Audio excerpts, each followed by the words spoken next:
বৃষ্টি মাথায় করে চলে গেছিলাম আমরা উদয়ন সিনেমায় সিনেমা দেখতে। দীর্ঘ পরিকল্পনা আর প্রকৃতি আমাদের বাদ সাধবে এটাই ওনার পরিকল্পনা ছিল, কিন্তু যখন সব বন্ধুরা আমরা একসাথে হয়ে গেছি আর সেখানে প্রকৃতি যে কোনো বাধাই নয় সেটাও একদম সত্যি কথা। এখানে কিন্তু পামেলা টিকিট কাটছে।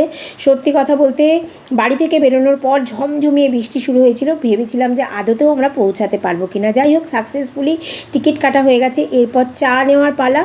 চা খেয়ে এনার্জি নিয়ে হলে ঢুকতে হবে, কারণ হলের ভেতরে কিন্তু কিচ্ছু পাওয়া যায় না। এটা ভুল বললাম, সব কিছুই পাওয়া যায় কিন্তু ওখান থেকে নিতে হয়, দামটাও অনেকটা বেশি পড়ে। সেই কারণে আমরা চা খেয়ে মোটামুটি খাবার খেয়ে আমরা ভেতরে ঢুকেছিলাম।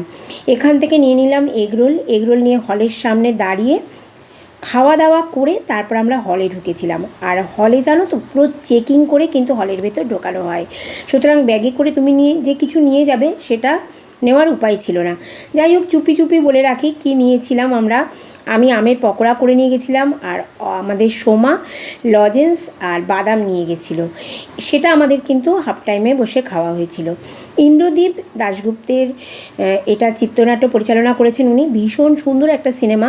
বর্তমান সমাজে সমকামিতা যে অন্যায় নয় সেটাকেই বোঝাবার জন্য। আর হয়তো কারোর একঘেয়ে লাগবে, কিন্তু আমার দুর্দান্ত লেগেছে। সমাজে সচেতনমূলক একটা বার্তা, আর প্রত্যেকের অভিনয় ছিল এখানে দুর্দান্ত, নিখুঁতভাবে ফুটিয়ে তোলার চেষ্টা করেছে।